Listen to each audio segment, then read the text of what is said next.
నమస్తే, welcome to 99 TV. ChatGPT, DeepSeek, artificial intelligence, super intelligence, lean intelligence, రకరకాల పర్యాయ పదాలండి. మొత్తానికి AI ఈ ప్రపంచాన్ని రూల్ చేయబోతోంది. మానవుల మెదళ్ళన్నీ తన కంట్రోల్లోకి తీసుకుని కంప్లీట్గా ప్రపంచాన్ని తన ఆధీనంలో ఉంచుకోబోతోంది. ఎప్పుడో చిన్నప్పుడు చదివిన షాడో నవలల్లోని ఒక ఊహాజనిత సన్నివేశాలకి ఈరోజు వాస్తవ రూపం కనబడుతోంది. చాట్ జీపీటీకి పోటీగా చైనా దించిన డీప్ సీక్, డీప్ షేకా లేకపోతే ఫేకా? రాబోయే రోజుల్లో ఎలాంటి ఇంపాక్ట్ ఉంటుంది? ఆండ్రాయిడ్ ఫోన్ లాగా స్లో డౌన్ అయిపోతుందా? బోల్డెన్ సందేహాలు ఉన్నాయి. అండ్ ఇవన్నీ కూడా inter connected to artificial intelligence. వీటి మీద సమగ్రంగా చర్చించడానికి మనతో ఉన్నారు అంతర్జాతీయ వ్యవహారాల నిపుణులు, అలాగే ఈ ప్రత్యేకమైన వ్యవస్థల్ని చాలా దగ్గర నుంచి అధ్యయనం చేస్తూ ఆంతరింగిక రక్షణ వ్యవస్థకి అలాగే బాహ్యంగా ఉండాల్సిన రక్షణ వ్యవస్థకి ఎలా అనుసంధానం చేయాలని రీసెర్చ్ చేస్తున్న డాక్టర్ కనిగంటి రమేష్. నమస్తే డాక్టర్ కనిగంటి రమేష్. బహుశా మీకు వీటికి పూర్వపరిచయం, మీరు ఇజ్రాయెల్లో మీరు పోస్ట్ డాక్టరల్ ఫెలోగా ఉన్నప్పుడే వీటికి సంబంధించిన, ఎందుకంటే వాళ్ళు మనకంటే ఒక 20 ఏళ్ళు ముందరున్నారు కాబట్టి, వాళ్ళకన్నా ఒక 20 ఏళ్ళు యుఎస్ ముందరుంది కాబట్టి ఏమంటారు? తప్పనిసరిగా సార్, మీరు ముఖ్యంగా 99 టీవీ ప్రేక్షకులకి నా నమస్తే. ప్రియమిత్రులు మా వాసుదేవన్ గారు, ఆయన మంచి పరిజ్ఞానంతో మంచి ప్రశ్న సంధించారు.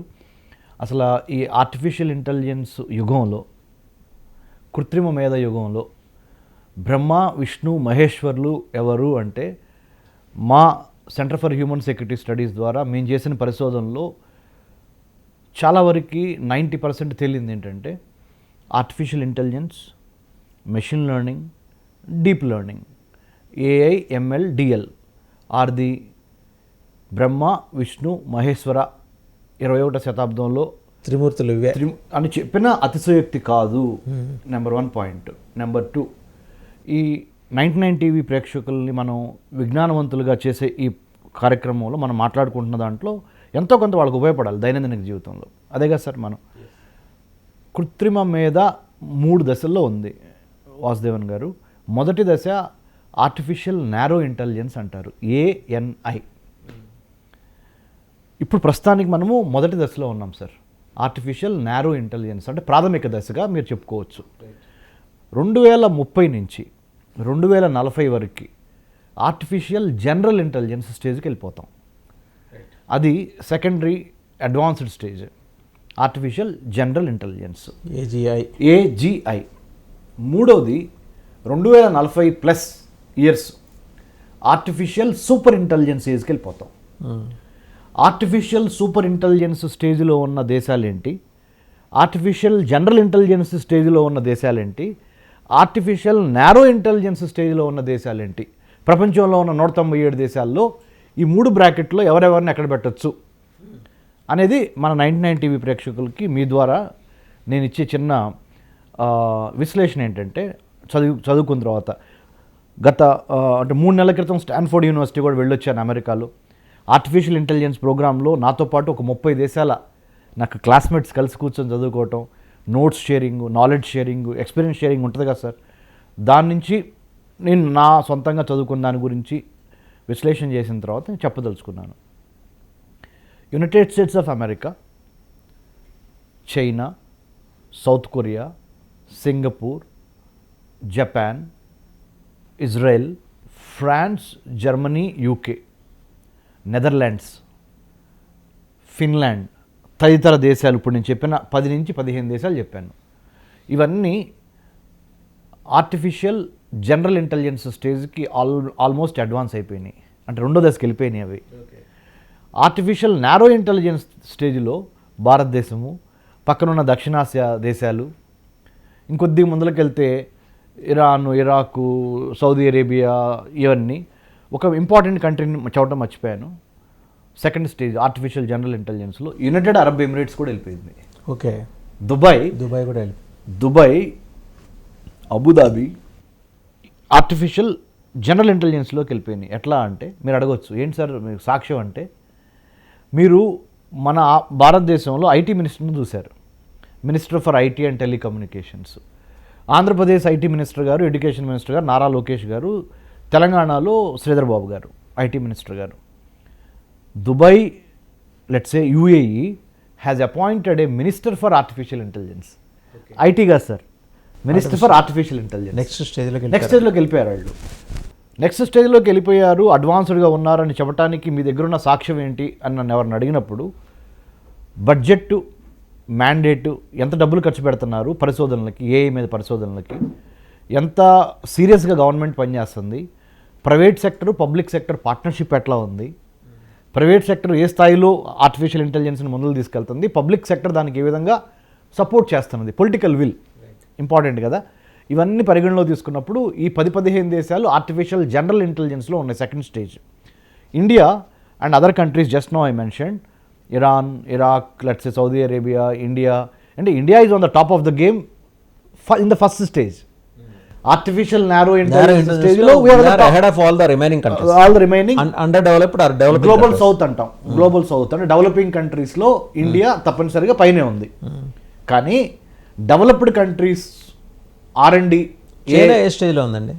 చైనా 100% AGI సెకండ్ స్టేజ్లో ఉంది. It is no less than United States of America. ఇప్పుడు మనం ఇలా కూర్చొని మాట్లాడుకున్న కార్యక్రమమే ఈ డీప్ సీక్ R1 మోడల్ ఏంటి. డీప్ సీక్ R1 మోడల్ అనేది ఆయన లియాంగ్ వెన్ఫెంగ్ అనే ఒక అతను చైనీస్ నేషనల్ 2023 సంవత్సరంలో స్టార్టప్ లాగా, అంటే కొత్త ఔత్సాహిక పారిశ్రామికవేత్తలాగా ఎన్విడియా అనే ఒక American giant AI as well as chip company Nvidia, micro chips ఉంటాయి మనం కంప్యూటర్స్లో వాడాయి, సెల్ ఫోన్స్లో వాడాయి, డ్రైవింగ్ ప్లస్ ఐటీ ఏఐలో నెంబర్ 1 ఎన్విడియా. వాళ్ళ దగ్గర నుంచే చిప్స్ 800 మోడల్ కొని, అంటే తక్కువ మోడల్ కొని తక్కువ ఖర్చుతో $5.5 మిలియన్ యొక్క ఖర్చు పెట్టి, అంటే 52 కోట్లు ఖర్చు పెట్టి 52 లక్షల కోట్ల వ్యాపారాన్ని, అమెరికాకు సంబంధించిన వ్యాపారాన్ని దెబ్బకొట్టాడు. డీప్ సీక్ R1 అనే ఒక యాప్ తయారు చేసి ఆ యాప్లో నుంచి చాట్ జీపీటీ లాగా, అంటే ప్రేక్షకులకు అర్థం కావడానికి చాట్ జీపీటీ మోడల్లో మీరు ఏదైనా టైప్ చేశారనుకో చాట్ జీపీటీలో, ఉదాహరణ what is the capital of Andhra Pradesh, what is the capital of Telangana అని టైప్ చేశారు చాట్ జీపీటీలో. చాట్ జీపీటీ మొదటి వర్షన్ ఏంటి, 2021 వరకు ఇంటర్నెట్లో ఏదైతే డేటా స్టోర్ అయి ఉందో ఆ డేటాకి అనుగుణంగా మీకు ఆన్సర్స్ వచ్చేసాయి. కానీ ఇప్పుడు ఈ డీప్ సీక్ R1 మోడల్లో అలా డేటాకి సంబంధించి ఏం క్యాప్ పెట్టలా. రైట్. ఏ సమాచారం అయినా సెకండ్స్లో స్పీడ్గా, ఎక్కువ వర్షన్స్లో. So it goes back to the ages also. It goes back to the 360-degree angle also. DeepSeek R1 మోడల్ని యాపిల్ ఐస్టోర్ నుంచి కూడా డౌన్లోడ్ చేసుకొని అమెరికాలో గత 1 మంత్ 2 మంత్స్లో వాడిన తర్వాత వాళ్ళకి అర్థమైంది ఏంటంటే, అరే బాబు ఇది $1 బిలియన్ ఖర్చు పెట్టి మైక్రోసాఫ్ట్, ఎన్విడియా, లేకపోతే ఇన్ఫోసిస్, లేకపోతే గూగుల్, లేకపోతే ఇంకా 4-5 ఐటీ కంపెనీలు, multinational companies in America billion ఖర్చు పెట్టి తయారు చేస్తున్నది డీప్ సీక్ R1 అనే ఒక చిన్న యాప్ ద్వారా. హై ఫ్లయర్, అతను దానికి ఖర్చు పెట్టింది 52 crores. హై ఫ్లయర్ అనే కంపెనీకి సంబంధించిన ఇతను క్రియేట్ చేసింది ఏంటి, డీప్ సీక్ R1 అనే ఒక చాట్ జీపీటీ లేదా మీకు సంబంధించి దీన్ని చాట్ బాట్ తయారు చేశాడు. దీన్ని యాపిల్, ఇక్కడ చూడండి గమ్మత్తు వాసుదేవన్ సార్, అమెరికాకి సంబంధించిన ఫేమస్ యాపిల్ ఐఫోన్ ఉంది కదా, యాపిల్ ఐస్టోర్లో నుంచి మళ్ళీ దీన్ని డౌన్లోడ్ చేసుకోవచ్చు. అంటే అమెరికాని కొడటానికి it's readily available. Open source అంటే అర్థం ఏంటంటే ఎవడైనా దీన్ని డౌన్లోడ్ చేసుకోవచ్చు, ఫ్రీగా వాడుకోవచ్చు. నువ్వు కావాలంటే మోడిఫికేషన్స్ కూడా చేసుకోవచ్చు, ఇన్ఫర్మేషన్ ఇలాంటి ఒకదాన్ని అతను తయారు చేశాడు. లీ వెన్ఫెంగ్ హైఫ్లయర్ అనే ఒక కంపెనీ నుంచి పెట్టుబడులు తీసుకొచ్చి డీప్ సీక్ R1 మోడల్ని క్రియేట్ చేయడం జరిగింది. ఇది చైనాలో రీసెంట్గా. And why US is anticipating or US has arrived into a conclusion that it is going to pose a major threat. DeepSeek నుంచి వాళ్ళ అదే జీపీటీకి అవును open AI Sam Altman create చేసిన ఓపెన్ ఏఐ ద్వారా వచ్చిన చాట్ జీపీటీ కానీ ఇంకా వేరే వేరే మోడల్స్కి కానీ ఇది దెబ్బ కొట్టుద్ది అనే స్థాయికి Donald Trump the American president also said it is a wake up call. ఇది అమెరికాకి ఇది ఒక వేకప్ కాల్. ఏంటి ఈ డీప్ సీక్ R1 మోడల్. ఆయన ఇంకో మాట కూడా చెప్పారు సార్, పాజిటివ్గానే చెప్పాడు ఆయన. దీన్ని స్టడీ చేయాల్సిన అవసరం ఉంది మనం, ఎందుకంటే ఏఐ రేస్లో, ఆర్టిఫిషియల్ ఇంటెలిజెన్స్ రేస్లో మనం ఆ పోటీలో వెనకబడకూడదు.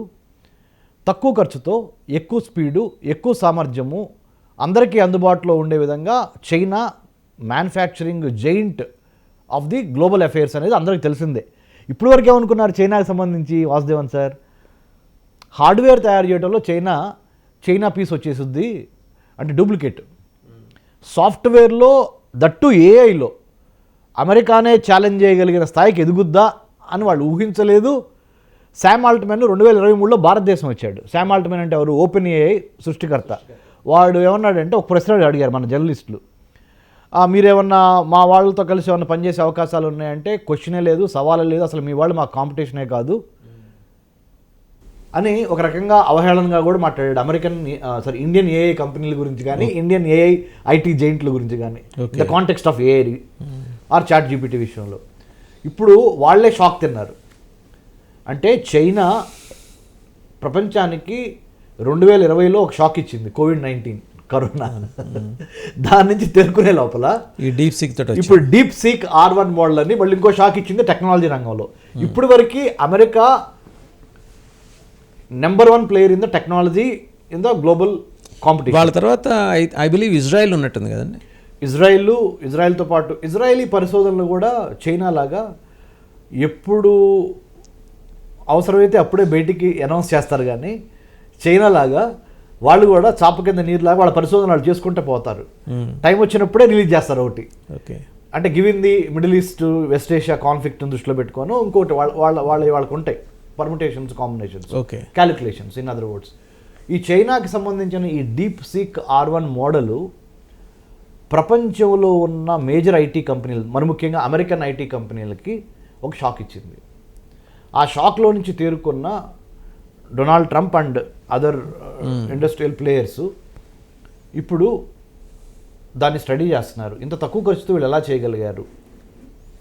మన జనరల్ సస్పిషన్ ఇస్ దేర్ అండి. చైనా తయారు చేసే ఏ ప్రోడక్ట్ కైనా లాంగ్విటీ ఉండదు. ఆండ్రాయిడ్ ఫోన్ లాగా కొన్ని రోజుల్లో స్లో డౌన్ అయిపోతాయి, ఓ 2-3 ఏళ్ళ తర్వాత కనపడవు. అంత బ్యాడ్ రెప్యుటేషన్ ఎంజాయ్ చేస్తున్న చైనా నుంచి ఇంత క్వాలిటీ ప్రోడక్ట్ వస్తుందని ఎవరైనా నమ్ముతారా? ఎవ్వరు నమ్మలేరు సార్. కాకపోతే మీ ప్రశ్నకి సమాధానానికి ఇంకొన్నాళ్ళు వేచి చూడాలి. జనరల్గా going by the track record, China యొక్క ట్రాక్ రికార్డ్ అంటే విశ్వసనీయత లేని హార్డ్వేరు, విశ్వసనీయత లేని వస్తువులు తయారు చేయటం ఏమాత్రం గ్యారంటీ లేదు. బట్ చీప్ కమ్ముతారు వాళ్ళు. ఫాలో అయ్యే స్ట్రాటజీ ఏంటంటే బిజినెస్ స్ట్రాటజీ వాసుదేవన్ సార్, ప్రపంచంలో almost close to 8 billion population ఉన్నారు. చైనా ఏం బిలీవ్ చేస్తుందంటే క్వాంటిటీ ఎక్కువ స్ప్రెడ్ చేయటం, క్వాలిటీ లేకపోయినా కానీ తలవట అమ్మినా కానీ నాకు రావాల్సిన డబ్బులు నాకు వచ్చేస్తానే అనే దృక్పథంతోనే పనిచేస్తుంది, కానీ క్వాలిటీ ఇవ్వాలనే కాన్షియస్నెస్ అది ఎప్పుడు మెయింటైన్ చేయాలి. బట్ చాట్ జీపీటీకి సమాంతరంగా వాళ్ళు రిలీజ్ చేశారు కదా డీప్ సీక్. అవును, మరి ప్రోస్ అండ్ కాన్స్ని దాంట్లో ఆలోచన చేసే రిలీజ్ చేశారా? 100% Chinese People's Republic of China support లేకుండా, అంటే చైనాలో పొలిటికల్ సపోర్ట్ లేకుండా ఏ ఆవిష్కరణ జరగదు సార్. కాకపోతే ఇక్కడ చైనాను ఒక విషయంలో పొలిటికల్ సపోర్టా, పొలిటికల్ డైరెక్షనా? Both support and direction. అంటే ఎగ్జాంపుల్, ఒక 100 మంది మన హైదరాబాదు హైటెక్ సిటీలోనే 100 మంది ఐటీ కంపెనీల వాళ్ళు ఉన్నారు. ఆ 100 మంది ఐటీ కంపెనీల వాళ్ళు ఏదన్నా ఒక కొత్త సాఫ్ట్వేర్ని మార్కెట్లో తీసుకుపోయే ముందల ఐటీ మినిస్టర్ శ్రీధర్ బాబు గారితో ఏం మాట్లాడరు. ఐటీ మినిస్టర్ శ్రీధర్ బాబు గారు కూడా వాళ్ళకు కూడా ఏమి డైరెక్షన్ ఎవరు. టెక్నాలజీ పని చేసుకుంటూ ఉంటుంది, పాలిటిక్స్ కాకపోతే ఇనాగరేషన్లు, ప్రారంభోత్సవాలు, రిబ్బన్ కటింగ్లు జరుగుతాయి. కానీ అదే చైనాలో అయితే డైరెక్షనే వాళ్ళు ఇస్తారు. People's Republic of China PRC or Chinese Communist Party యొక్క కోటరీ తప్పనిసరిగా ఎవరెవరు ఏ ఆవిష్కరణలు చేస్తున్నారు, you have to report to the political committee of PRC and get approval also. Like మనకి ఇక్కడ యూనియన్ క్యాబినెట్ అప్రూవల్ లాగా. అంటే ఇన్నోవేషన్ని కూడా వాళ్ళు రెగ్యులేట్ చేస్తారు.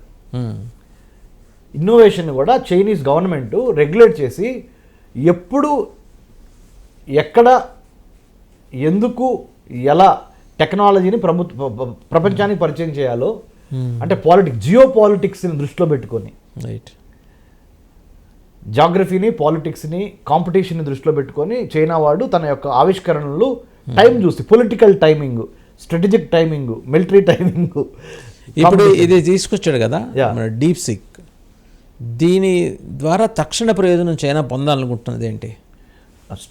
ఓకే, తక్షణము అంటే టాక్టికల్గా ఇమ్మీడియట్గా ఏంటి, లాంగ్ టర్మ్ స్ట్రాటజిక్గా ఏంటి? First of all China wants to give a message to the whole world. ఇప్పుడు వరకు మమ్మల్ని మీరు only manufacturing hub of the hardware industry అనుకున్నారు, ఫార్మా రంగంలోనే మేము గొప్ప అనుకున్నారు మీరు, ఐటీ రంగం అమెరికా గొప్ప అనుకుంటే ఇప్పుడు ఐటీ రంగంలో మరి ముఖ్యంగా ఆర్టిఫిషియల్ ఇంటెలిజెన్స్ రంగంలో కూడా మేము ఎమర్జ్ అయ్యాము అని చెప్పుకోండి. We have arrived, you can't take me lightly, we have arrived in the artificial intelligence sector also. And untold and unwritten threat అది చెప్పేశారు. నెంబర్ 1 ఇది ఇమ్మీడియట్గా చెప్పాలనుకుంది. నెంబర్ 2 దీని యొక్క ఫినాన్షియల్ ఎకనామిక్ ఇంప్లికేషన్స్ ఏంటి అంటే, మీరు $1 బిలియన్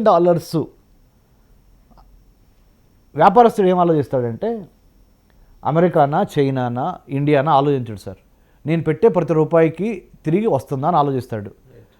ఏంజల్ ఇన్వెస్టర్స్కి, వెంచర్ క్యాపిటలిస్టులకి, పెట్టుబడిదారులకి చైనా ఒక మెసేజ్ ఇచ్చేసింది. ఇప్పుడు తక్కువ ఖర్చుతో మీకు ఎక్కువ లాభాలు ఇస్తా. మీరు అమెరికాలో ఇదే టెక్నాలజీ డెవలప్మెంట్ చేయడానికి $1 బిలియన్ మీరు అక్కడ పెట్టుబడి పెడుతున్నారు. ఈ కాంపిటీషన్లో మీ పెట్టుబడి మీకు తిరిగి రాకపోవచ్చు. Return on investment, ROI return on investment రాకపోవచ్చు. మీరు మా మీద పెట్టి చూడండి, మేము సక్సెస్ఫుల్గా చాట్ జీపీటీని కొట్టే విధంగా డీప్ సీక్ R1 మోడల్ని రిలీజ్ చేసాం. డీప్ సీక్ విశ్వసనీయత, దీని మీద చాలా సందేహాలు ఉన్నాయి. అసలు చైనా అంటేనే సస్పీషియస్, మిస్టీరియస్ అండ్ చాలా చాలా అంటే చాలా అనుమానించదగిన వ్యవహారాలు అక్కడేవో నడుస్తుంటాయి. ఆ ఇనుప చట్టం వెనకాల ఏం జరుగుతుందో బయట ప్రపంచానికి తెలియదు. ఐరన్ కర్టన్ వెనక సరే ఏం జరుగుతుందో తెలియదు. వాడు చెప్పింది వేదం అంతే, వినాలి. వాడి భాష మనకి రాదు. మిగిలిన యూరోపియన్ కంట్రీస్తో ఉన్న ఫ్లెక్సిబిలిటీ చైనాతో ఎవరికి లేదు. పక్కనున్న ఏషియన్ కంట్రీ అయినా మనకే లేనప్పుడు యూరోపియన్ కంట్రీస్కి ఉంటుందని అనుకోవడంలో అర్థం లేదు. ఎందుకు చేశాడు వాడు ఈ డీప్ సీక్ని తీసుకురావటం వెనక వాడి మోటివ్ ఏంటి? పొలిటికల్ మోటివా, ప్రాఫిట్ మోటివా, అన్ని కలిపి? రెండు అండి. ఫస్ట్ ఏదో నేనైతే I suspect some political motive. Okay, cool. ఎందుకంటే అంతర్జాతీయంగా జరుగుతున్న పరిణామాలు చూస్తే డొనాల్డ్ ట్రంప్ అనే వాడు రావటం అనేది చైనాకి సుతరాం ఇష్టం లేని వ్యవహారం. డెమోక్రాట్తో ఉన్న ఆ అడ్జస్ట్మెంట్ అంటే ఏదో అద్భుతమైన సాన్నిధ్యం ఉందని నేను అన్నగానే అడ్జస్ట్మెంట్, ఏదో వెళ్ళి నమస్కారం పెట్టుకుంటే ఏంటయా అన్నట్టుగా ఇంకోసారి అట్లా చేయమాకు అనేసి వదిలేసే రకం వాళ్ళు. ఇతను కరుడు కట్టిన రైటిస్ట్, అవును, వాళ్ళు లెఫ్టిస్టులు. సో అక్కడ పొలిటికల్ కాన్ఫ్రంటేషన్ అక్కడ మొదలవుతుంది. ఎక్కడో చోట అమెరికాని దెబ్బ కొట్టాలి, వాడిని మన కంట్రోల్లోకి తీసుకోవాలి అమెరికా వాడిని, లేదా వాడు మనం చెప్పిన మాట ఈయనలా చేసుకోవాలి. ఇన్ని ఆలోచనలు చేసి ఇది తీసుకొచ్చింది. ఖచ్చితంగా ఇదేదో పొలిటికల్ సిపిఆ అదే ఏంటది మీరు కమ్యూనిస్ట్ పార్టీ ఆఫ్ చైనా వాళ్ళ పర్మిషన్ లేకుండా, వాళ్ళ నోటీసులు లేకుండా అయితే డీప్ సీక్ వచ్చి ఉండకపోవచ్చు. 100% మీ యొక్క అభిప్రాయాన్ని నేను పూర్తిగా సమర్థిస్తున్నాను. ఎందుకంటే మీరు చెప్పిన దాంట్లో నిజం ఉంది. చైనాలో ఏ ఆవిష్కరణ జరిగినా, whatever the innovation, be it in the pharma, be it in the technology, be it in the manufacturing space, whichever space, రాజకీయంగా ఆ ఆవిష్కరణని ఎప్పుడు, ఎక్కడ, ఎలా, ఎవరిని ఉద్దేశించి వదలాలి అనేది వెరీ క్యాలిక్యులేటెడ్గా చైనాలో జరుగుద్ది. దాంట్లో డౌట్ లేదు సార్, నెంబర్ 1.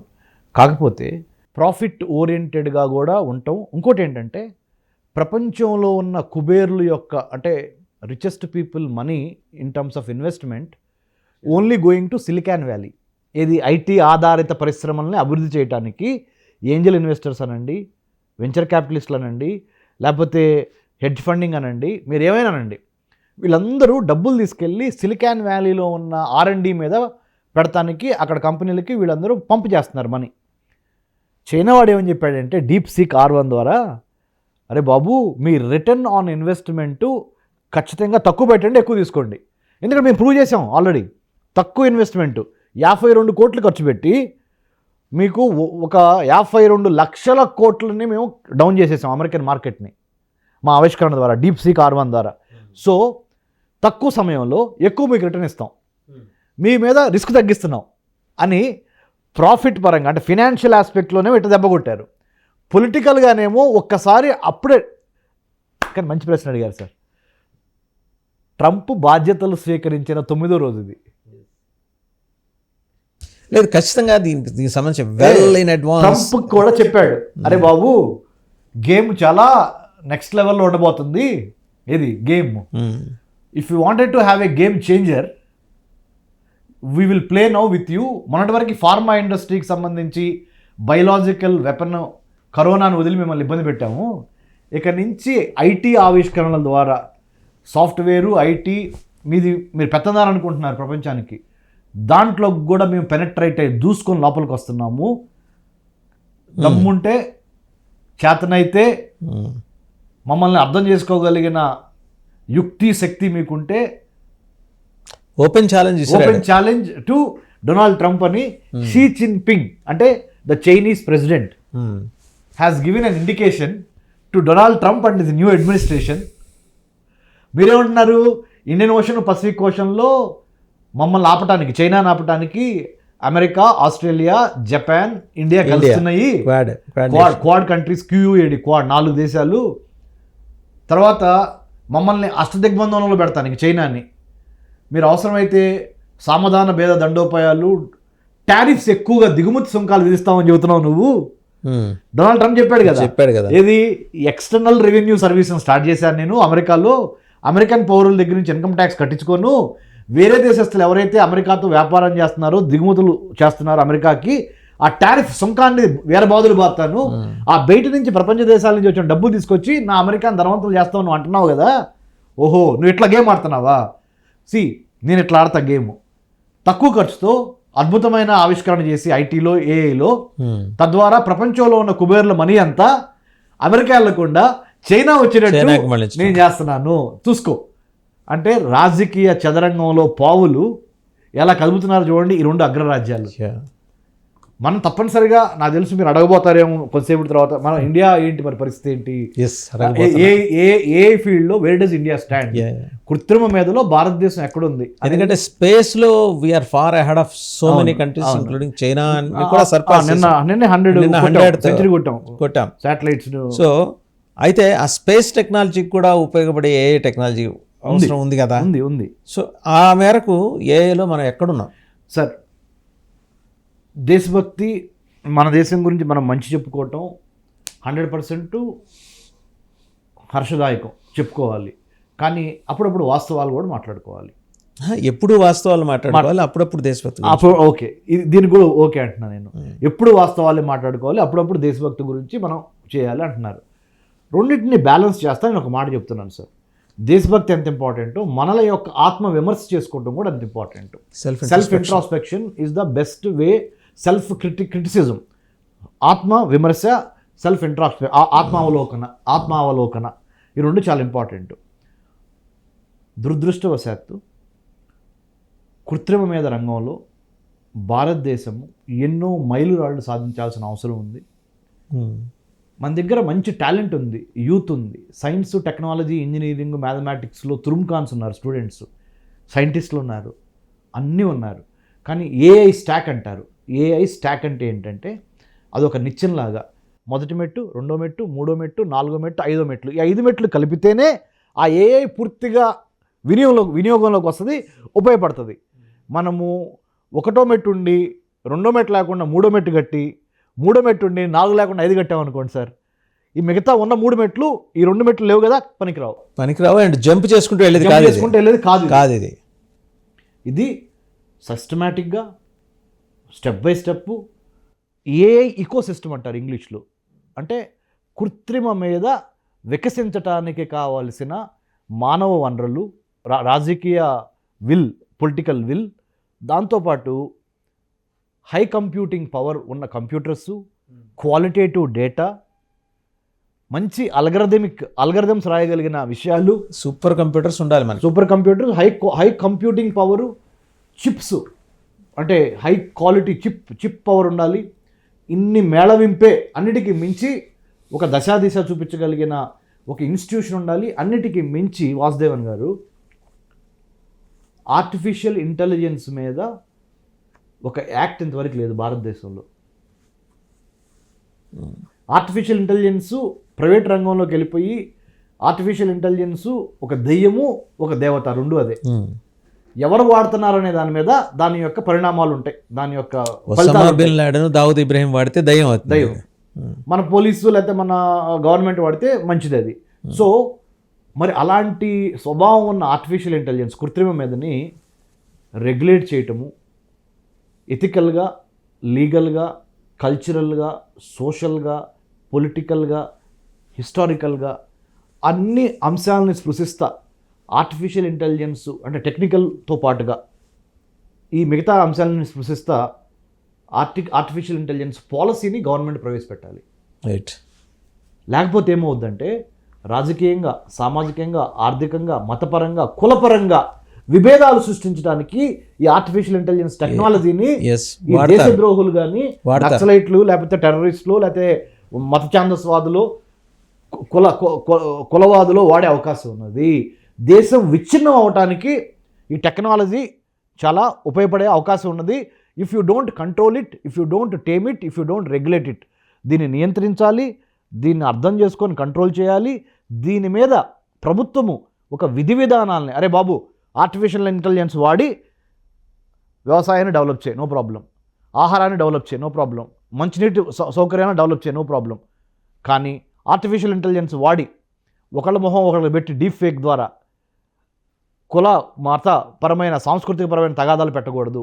సో సోషల్ మీడియాలో ఇన్ఫ్లుయెన్సర్స్ పేరుతో మీ ఇష్టం వచ్చినట్టుగా ఒకళ్ళ మొక్కలు ఒకళ్ళు తీసేసి స్త్రీల యొక్క మానానికి, స్త్రీల యొక్క పరువు ప్రతిష్టలని దెబ్బ కొడతారు. స్త్రీలే ఉంది, మనుషులు ఎవరైనా, మగవాళ్ళు కానీ, ఆడవాళ్ళు కానీ, ఫీమేల్ కానీ, మేల్ కానీ అలాంటివి చేయకూడదు. తర్వాత ఇంపర్సోనేషన్, బాడీ మొత్తం మీద ఉంటుంది, ఫేస్ వేరే ఫేస్ తీసుకొచ్చి మీకు తగిలిస్తారు, తద్వారా మీకు పరువు నష్టం.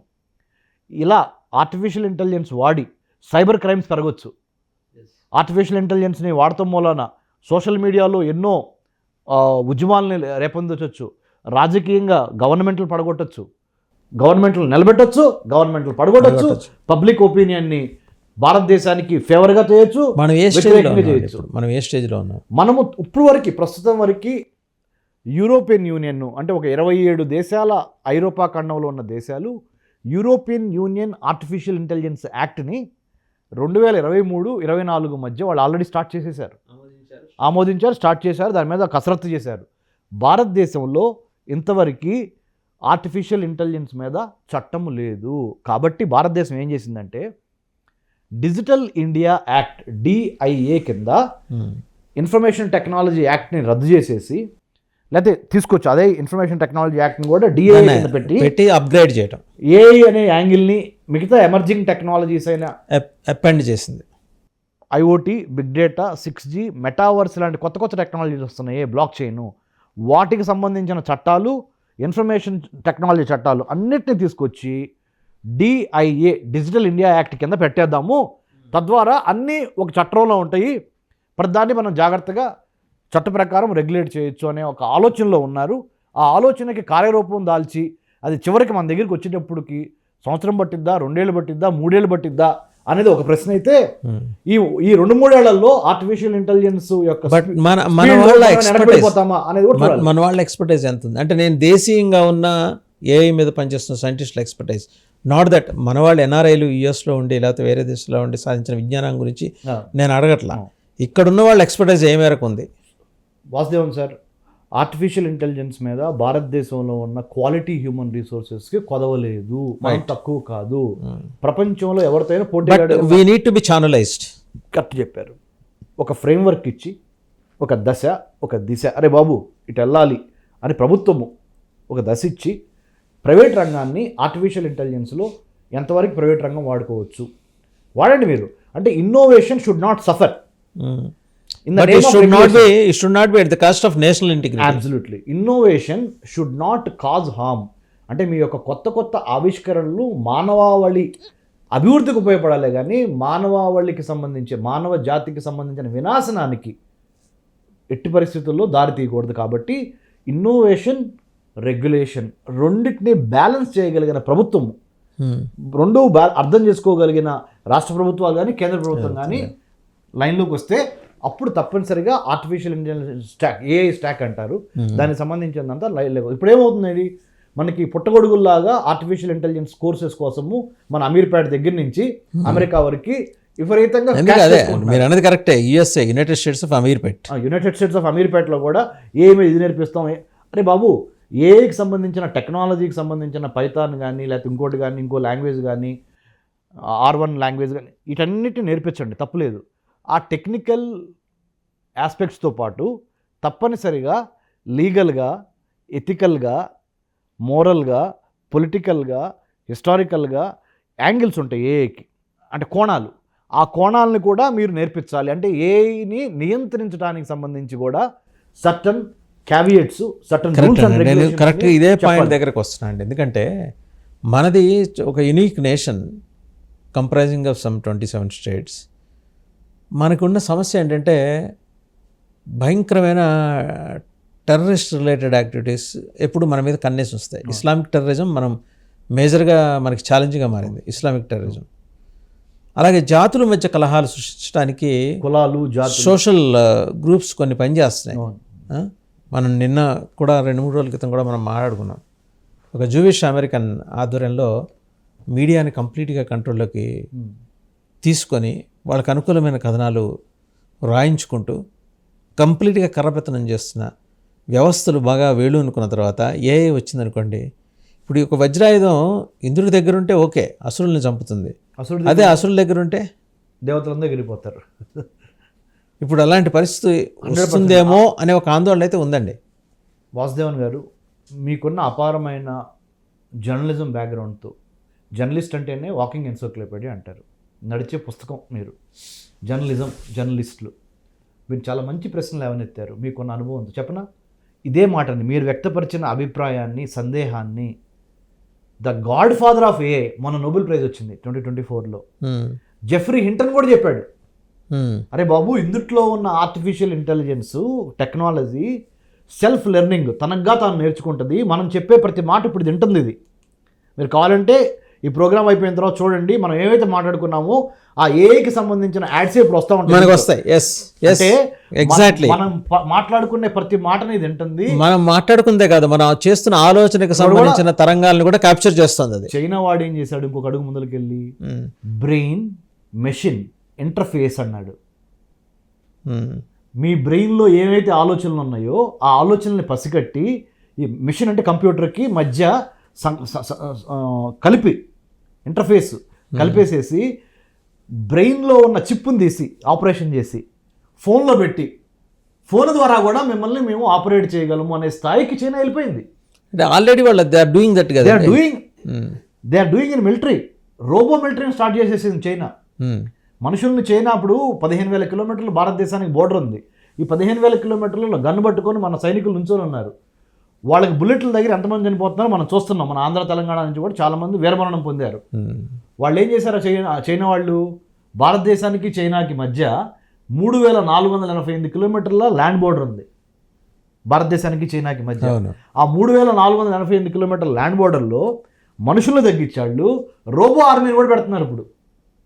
సో మనము మన అవస్థ నుంచి బయటకు వచ్చి ఒక కాన్షియస్నెస్ తీసుకొని ఈ బ్రెయిన్ మెషిన్ ఇంటర్ఫేస్ మీద మనం అర్థం చేసుకోవటం, దాని మీద పనిచేయటం, మన యొక్క నైబర్ అంటే చైనాని చాలా జాగ్రత్తగా గమనించడం మన బాధ్యత. బ్రిటిష్ వాళ్ళ కబంధ హస్తాల్లో చిక్కుకున్న భారత మాత 1947 ఆగస్టు 15 స్వతంత్రం తెచ్చుకుంటే ఇప్పుడు చైనా నియో కొలోనియలిజం, అమెరికా కూడా ఏం తక్కువ కాదు, అమెరికాని నమ్మొద్దు చైనాని అంటే నమ్మొద్దు. అమెరికా గురించి ప్రస్తావన అనే కన్నా కూడా అమెరికా తక్కువ కాదనే విషయం అందరికీ తెలుసు. యాక్టింగ్ లాగా మనకి ప్రపంచ పోలీస్. సో వాళ్ళతో ఇప్పుడు తెలిసిన శత్రువుతో ఇబ్బంది లేదు, తెలియదు ఎగ్జాక్ట్ కనపడని శత్రువుతోటే అది మనకి ఇబ్బంది ఉంది. మన పక్కలో బలిలో పక్కనే ఉంది. అదే అది చెప్పాను కదా సార్, నైబర్స్. అంటే ఇంగ్లీష్లో సేయింగ్ ఉంది సార్, మన 99 టీవీ చూసే వాళ్ళకి ప్రేక్షకుల కోసం ఏంటంటే, you can not choose your neighbours, you can choose your friends. స్నేహితులను మీరు సెలెక్ట్ చేసుకోవచ్చు, పలానా స్నేహితుడు కావాలి, పలానా స్నేహితుడు కావాలని. కానీ ఇరుగు పొరుగు వారు బై డిఫాల్ట్ వాళ్ళు మీతో పాటే పక్కన ఉన్నారు. అంటే పాకిస్తాన్ వాళ్ళు, చైనా వాళ్ళు, బంగ్లాదేశ్ వాళ్ళు, నేపాల్, శ్రీలంక, మయన్మార్, భూటాన్, భారతదేశం ఇమీడియట్గా పక్కన ఉన్న నైబర్స్ని మనం చూజ్ చేసుకోలేం. వాళ్ళు మనతోనే ఉంటారు, విధి లేని పరిస్థితిలో మనం వాళ్ళతోనే సంసారం చేయాలి, అంటే వాళ్ళతోనే కలిసిమెలిసి ఉండాలి. కాబట్టి ఇరుగు పొరుగు వాడైన మన చైనాని అర్థం చేసుకొని చైనా యొక్క రాజకీయాలని, టెక్నాలజీని, వాళ్ళ యొక్క సైన్స్ అండ్ టెక్నాలజీని, వాళ్ళ యొక్క మిలిటరీ స్ట్రాటజీని, ఫారెన్ అఫైర్స్ని, ఎకనామిక్ అఫైర్స్ని, చైనాని అర్థం చేసుకోవడం కోసం, అందుకే నేను చాలాసార్లు చెప్పాను సార్, చైనీస్ లాంగ్వేజ్ అనేది భారతీయులు కనుక నేర్చుకుంటే అప్పుడే చైనా మీద మనకి పట్టొస్తుంది. ఎలా అయితే దక్షిణ భారతదేశం వాళ్ళు హిందీని అర్థం చేసుకొని తమలో ఇముడ్చుకున్నారో అట్లా అలాగే చైనీస్ భాష అవసరం. చైనీస్ భాష నేర్చుకుందే మన ఆంధ్ర తెలంగాణలో ఉన్న తల్లిదండ్రులందరికీ మన 99 టీవీ ద్వారా నేను చేసే విజ్ఞప్తి ఏంటంటే, చైనా లాంగ్వేజ్ లిటరేచర్ని మనం కనుక అతి కష్టమైంది కానీ ఇంపాసిబుల్ ఇస్ నథింగ్, ప్రతిదీ సాధ్యమే మనకి ఆ పట్టుదల ఉంటే. మనం కనుక నేర్చుకోగలిగితే చైనీస్ లాంగ్వేజ్ అంటే విధిగా మన కరికులంలో ఒక బై డిఫాల్ట్ మేనర్లో మనం ప్రవేశపెడుతూ వస్తే రావాలి. ఎందుకంటే మన ఇరుగు పొరుగు దేశమైన చైనాని మనం అర్థం చేసుకోలేకపోతే మనము ఎవరిని గెలవలేము, ఎవరితోనూ మాట్లాడలేము. ఫస్ట్ ఆఫ్ ఆల్ ఈ ఇంగ్లీష్ ప్రపంచంలో, ఈ గూగులైజేషన్ ప్రపంచంలో, ఈ ఇంటర్నెట్ ప్రపంచంలో మనం మాట్లాడుకునే ప్రతి డాక్యుమెంట్ని చైనా వాడు గమనిస్తున్నాడు. ఇది ఇంగ్లీష్లోనే ఉంటున్నాయి. మనందరి డేటా సర్వర్లో ఉంటున్నాయి. ఆ సర్వర్లో మనం ఇంగ్లీష్లో టైప్ చేస్తున్నాం. ఇంగ్లీష్లో టైప్ అయిన తర్వాత అది బ్యాక్గ్రౌండ్లో కోడింగ్ మారిపోయి న్యూమరికల్స్ గాను లెటర్స్గా మారిపోతే అది వేరే విషయం. కానీ అసలు మనం ఏం మాట్లాడుకుంటున్నాం, మనం ఏం కమ్యూనికేట్ చేసుకుంటున్నాం, ప్రతిదీ చైనా వాడు గమనిస్తున్నాడు, వాడికి అర్థమవుతుంది. మరి చైనా వాడు ఏం చేస్తున్నాడో మనకు అర్థం కావట్లా. ఎందుకు? చైనీస్ భాష మీద మనకు పట్టులేదు, చైనా గురించి మనకు తెలియదు. అంటే ఆ భాష లేకపోతే మనకు తెలియదు కదా సార్. ఇంగ్లీష్లో వాడు ఏం పెట్టాడో అంతవరకే పెడుతున్నాడు, 2-3 లైన్స్. మిగతాదంతా వాళ్ళ లాంగ్వేజ్లో చేసుకుంటున్నాడు. సో మనకి ఎవరికన్నా దేశభక్తి ఉంటే భారతదేశంలో తప్పనిసరిగా అందరికీ దేశభక్తి ఉందని మనం అనుకుంటాం కదా. ఉంటే love is not what we say, love is what we do అని ఇంగ్లీష్లో ప్రాక్టీస్. ప్రేమ అంటే చూడటం కాదు, ప్రేమ అంటే చేసి చూపించడం. భారతదేశం మీద మనకి ప్రేమ అనేది ఉంటే ఎంతో కొంత చైనా గురించి రోజుకు ఒక 10 నిమిషాలు వాళ్ళ ట్రేడ్ ఎట్లా ఉంది, వాళ్ళ ఎకానమీ ఎట్లా ఉంది, వాళ్ళ పాలిటీ ఎట్లా ఉంది, వాళ్ళ ఎడ్యుకేషన్ సిస్టమ్ ఎట్లా ఉంది, అంత పెద్ద దేశాన్ని మనం విస్మరించకూడదు. మన పక్కనే ఉన్నారు 150 కోట్ల మంది, వాళ్ళు వాళ్ళ జీవితాలను ఎట్లా సాగిస్తున్నారు అనే దాని మీద ఎంతో కొంత, ప్లస్ వాళ్ళ యొక్క సంస్కృతి, వాళ్ళ సాహిత్యంతో పాటు వాళ్ళ యొక్క భాషను కూడా తెలుసుకోవడానికి ప్రయత్నం చేస్తే ఈ డీప్ సీక్ R1 ఇప్పుడు ఏదైతే ఉందో చైనా నుంచి వచ్చిన కంపెనీ ప్రపంచాన్ని కుదిపేస్తుందో, ఇలాంటి వాళ్ళ యొక్క స్ట్రాటజీల్ని, వ్యూహాలని, రేపు ఏదన్నా ఒక మంచి చెడు ఏదైనా యుద్ధాలు వచ్చినా కానీ ఏదైనా మనం ఫైనల్గా ఒక విషయం చెప్పండి. చాట్ జీపీటీ సంగతి పక్కన పెడితే చైనా అనగానే మనకు సందేహం వచ్చేస్తాయి. ఈ డీప్ సీక్ ద్వారా మన దగ్గర నుంచి ఏమన్నా మేధోశౌర్యం జరిగే ప్రమాదం కనిపిస్తుందా మీకు? రైట్, మంచి ప్రశ్న అడిగారు. అంటే దీనికి అంత ఈజీ ఆన్సర్ లేదు, కానీ ప్రయత్నం అయితే జరుగుతోంది. కానీ డీప్ సీక్ R1 మోడల్ని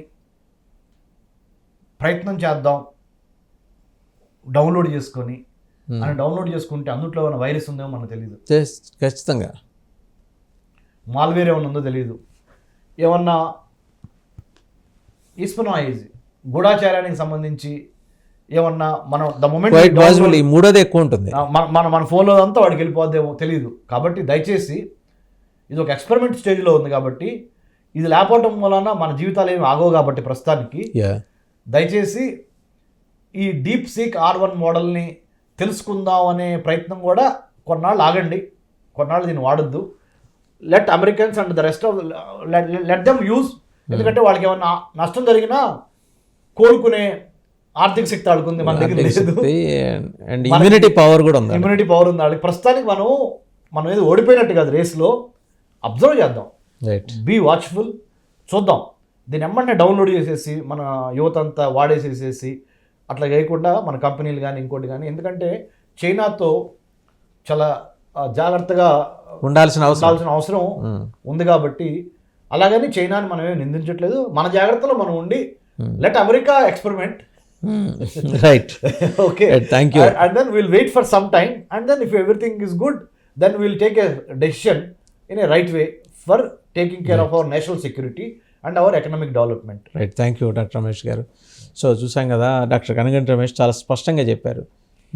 చాట్ జీపీటీకి సమాంతరంగా చైనా వదిలిన బాణం deep seek technology R1, deep seek R1. But దాన్ని యథాతథంగా అర్జెంటుగా మనం డౌన్లోడ్ చేసుకొని ఏంటి అసలు దాంట్లో ఏముందని అవలోకనం చేసే ముందర అసలు అమెరికా చేస్తుంది కదా, అమెరికా చేసిన తర్వాత అమెరికాకి ఎదురైన అనుభవాలు ఏంటో చూసి దాన్ని బట్టి మనం ముందుకెళ్ళటం మంచిది. తొందరపడద్దు. ఎలాగైతే ట్రంప్ నిర్ణయాల మీద తొందరపడకుండా 100 రోజులు వేచి ఉండమని అనుకుంటే మనం సజెస్ట్ చేసాం. డాక్టర్ రమేష్ కూడా చెప్పారు, గవర్నమెంట్ ఆఫ్ ఇండియా కూడా అలాగే చెప్తోంది. ప్రైమ్ మినిస్టర్ మోడీ పర్యటన తర్వాత కొన్ని మార్పులు. అలాగే అర్జెంటుగా డీప్ సిక్ R1ని డౌన్లోడ్ చేసేసుకొని ఏదో అద్భుతాలు చేసేద్దామని అనుకునే లోపల మన రహస్యాలు లేదా మన సమాచారం, రహస్యం అక్కల్లా మన వ్యక్తిగత సమాచారం కూడా తస్కరింపబడుతోంది. చైనా ఆ పనిలో ఉందనే విషయాన్ని గమనంలో పెట్టుకొని జాగ్రత్త పడాలని డాక్టర్ కన్నగంటి రమేష్ సూచిస్తున్నారు. చూద్దాం, రోబోలో తాను తయారు చేసిన రోబోనే తనకు ఎదురు తిరిగిన సందర్భం, ఊహాజనితమైన కాల్పనిక కథని తెరకెక్కిచ్చారు. కానీ ఆ కల్పన ఇవాళ నిజం కాబోతోంది చైనా రూపంలో. కాబట్టి కొంచెం కొన్నాళ్ళు, ఒక 2-3 నెలలు మనం ఒళ్ళు దగ్గర పెట్టుకుంటే మంచిది అనేది డాక్టర్ రమేష్ సూచన. Thank you very much. Thank you.